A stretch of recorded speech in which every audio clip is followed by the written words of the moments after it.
Selamat berjumpa kembali pada materi Katia. Kali ini kita akan membahas materi tentang termokinematik, yaitu membuat mekanisme bergerak. Pada kesempatan kali ini, kita akan membahas satu buah mekanisme yang masih sederhana. Adapun mekanismenya dapat kita lihat pada tampilan berikut ini.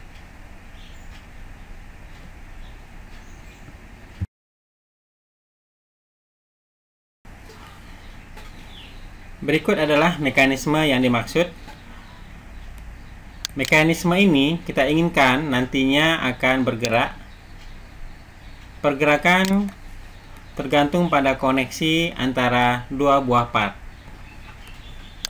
Di sini nanti kondisi pergerakan part bagian ini itu nanti akan bergerak translasi di penampang bagian ini. Demikian juga dengan part ini akan berputar pada poros. Demikian juga ada koneksi di sini, bahwasanya part ini pun akan berputar pada poros ini. Kita inginkan perputaran yang kita harapkan itu adalah seperti ini.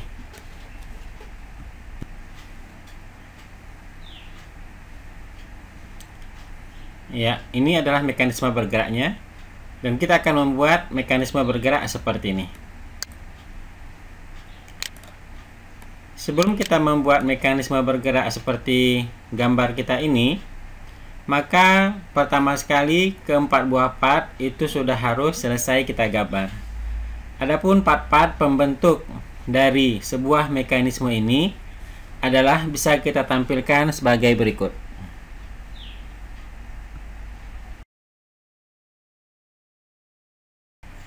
Berikut adalah part 1 yang bertindak sebagai landasan dari mekanisme tersebut.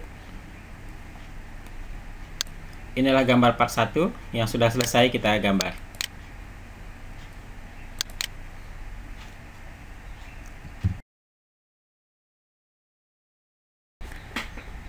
Selanjutnya adalah part 2. Adapun part 2 yang sudah selesai kita gambar adalah sebagai berikut. Ini nanti akan kita letakkan di atas part 1 yang bergerak translasi.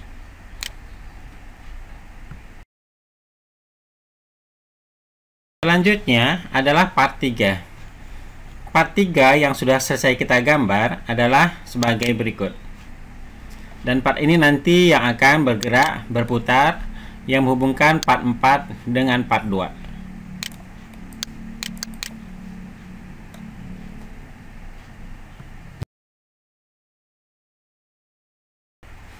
Kemudian part yang keempat adalah part yang akan kita gunakan juga nanti dalam mekanisme tersebut. Adapun part 4 adalah sebagai berikut. Ya, ini merupakan part keempat yang fungsinya adalah menghubungkan antara poros pada part 1 dengan poros pada part 3. Berikut akan kita pasangkan keempat buah part tersebut. Kemudian pada akhirnya nanti kita akan membuat mekanisme bergerak dari keempat buah part tersebut.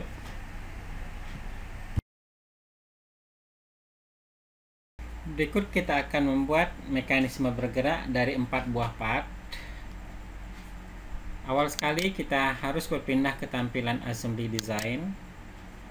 Kemudian kita klik product, kita klik existing component untuk memanggil part 1.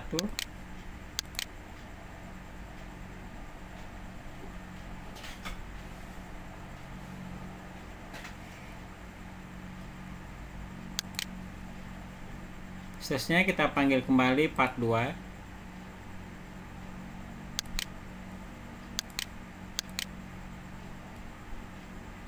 Part 2 bisa kita geser.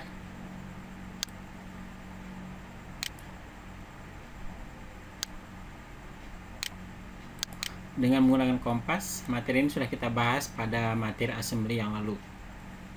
Kemudian kita panggil part 3.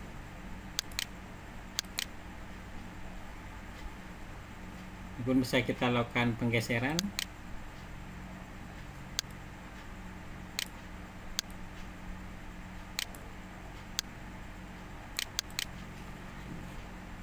Kemudian kita panggil part 4.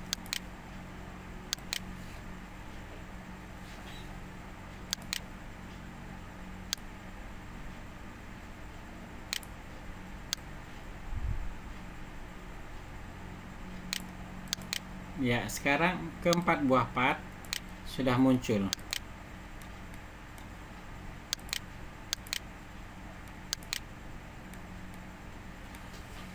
Ya, ini nanti part-part yang akan kita combine atau kita gabungkan menjadi sebuah mekanisme yang utuh. Setelah part-part ini kita buat sedemikian, maka berikutnya adalah menghubungkan part-part tersebut sehingga nanti ada koneksi pergerakan di antara keduanya. Sekarang kita berpindah ke tampilan digital mockup, lalu DMU kinematik. Ya, ini tampilan yang diberikan ke kita. Awal-awal sekali kita akan menghubungkan ya part-part yang ada sehingga tercapai suatu hubungan yang sesuai dengan yang kita inginkan.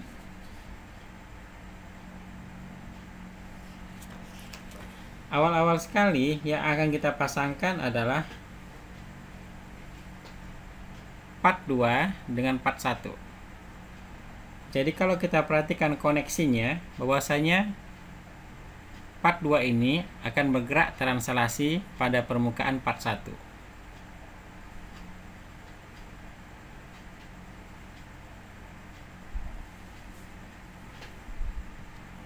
Berikut koneksi yang kita lakukan. Jadi karena permukaan bagian bawah dari part 2 akan bergerak di sepanjang penampang dari part 1. Kemudian dari sisi ukuran kita lihat bahwasanya panjang dari ini, garis ini sama dengan panjang garis ini. Maka kita gunakan koneksinya nantilah prismatic join. Ya, kita klik prismatic join, maka muncul di sini mechanism. Kita klik new mechanism karena kita belum mempunyai satu mekanisme pun. Mekanisme 1, oke. Nah, lalu yang kita hubungkan adalah line 1. Line 1 itu garis dari part 2. Kemudian line 2 garis dari part 1. Kemudian dari sisi plane itulah plane yang bersentuhan, yaitu penampang dari part 2 bagian bawah itu akan nempel pada penampang dari part 2, dari part 1. Lalu kita okekan. Line drivernya kita abaikan saja, kita okekan. Nah, maka sekarang part 2 sudah menempel pada part 1. Ini adalah hubungan yang pertama. Seterusnya, jika kita tidak menginginkan ini berada persis di atas, maka bisa kita geser. Kita geser ke arah kanan. Seperti ini dengan kompas. Lalu kompasnya kita kembalikan. Berikutnya kita akan memasangkan part 3. Ya, memasangkan part 3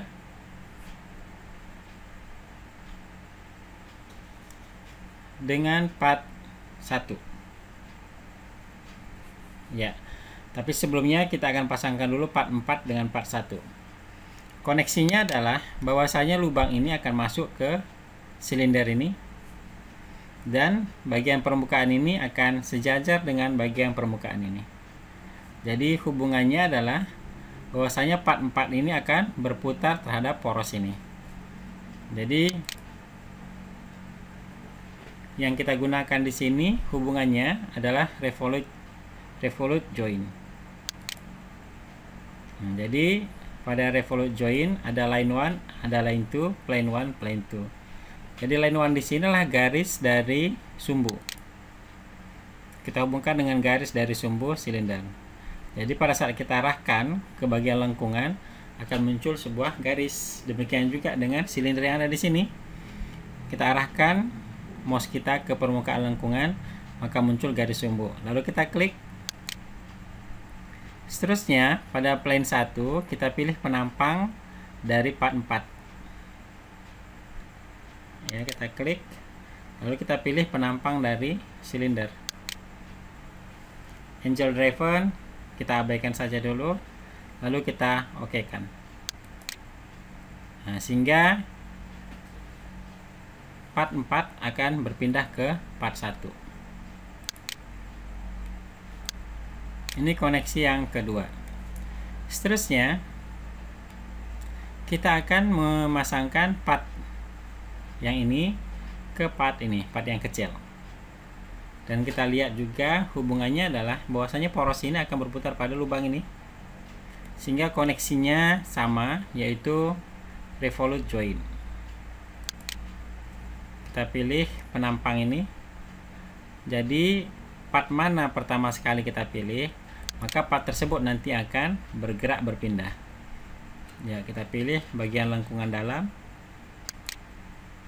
Lalu penampang yang berpasangan atau yang nempel itu adalah penampang bagian sini nempel pada penampang bagian ini. Lalu kita okekan. Seterusnya, koneksi berikutnya adalah bahwasanya lubang ini akan dimasuki oleh poros ini. Sehingga perintah yang kita gunakan sama, revolute join. Ya. Dan kita hubungkan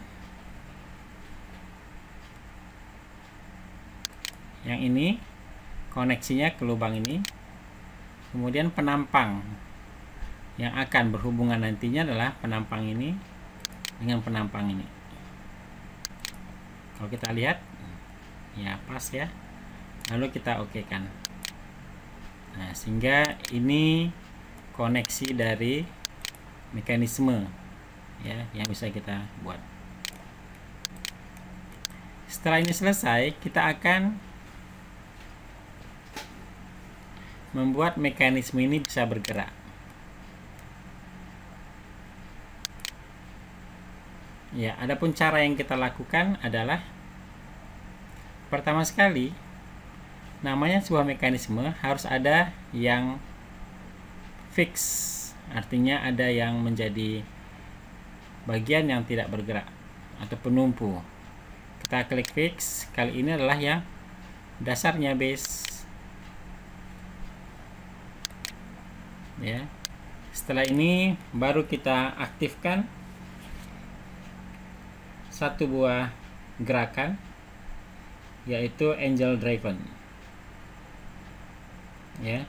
Jadi di sini yang kita pilih nanti adalah pada application, mechanism. Ya, kemudian di sini join. Kita pilih di sini revolute 2. Kita double klik. Lalu kita klik angel driven. Ya, lalu kita gerakkan panah yang ada, yaitu hubungannya nanti. Sementara kita okekan saja dulu. Nah, jadi mechanism can be simulated. Jadi mekanisme kita ini sudah bisa bergerak, bisa dilakukan pergerakan padanya. Kita klik OK.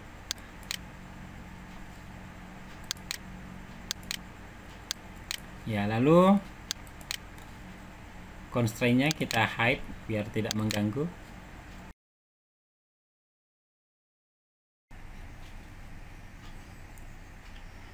Baik, setelah keempat buah part sudah kita hubungkan dengan koneksinya masing-masing, maka berikutnya kita akan mensimulasikan, membuat mekanisme ini bisa bergerak satu terhadap yang lain.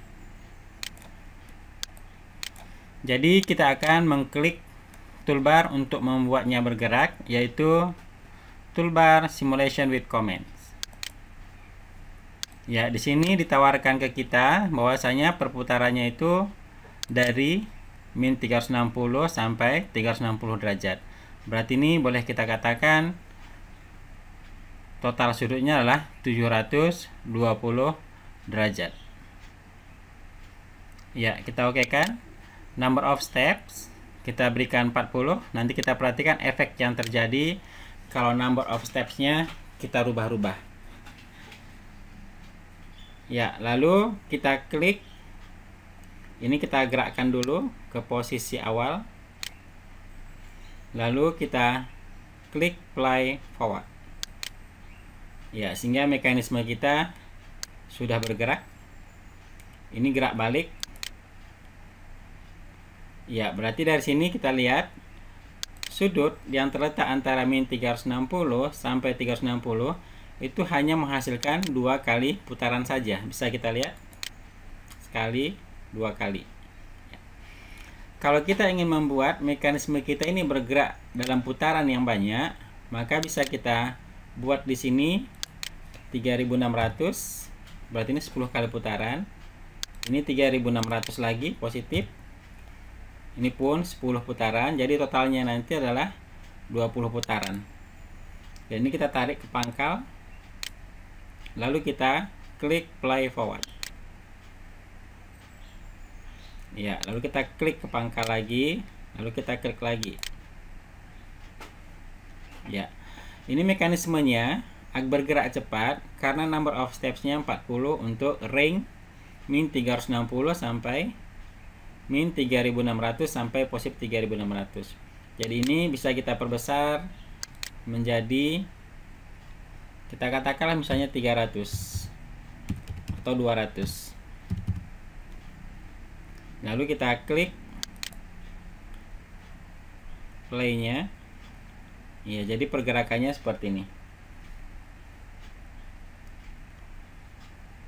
Jika kita inginkan pergerakannya lebih lambat, bisa kita berikan stepnya 300. Ya, jadi mekanisme kita bergerak lebih lambat.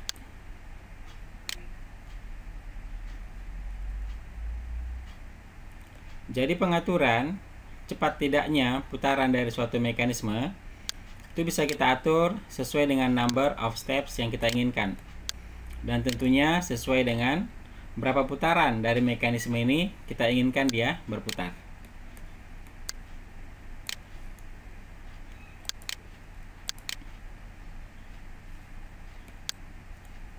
Ya, ini adalah mekanisme yang terbentuk dengan putaran yang stabil.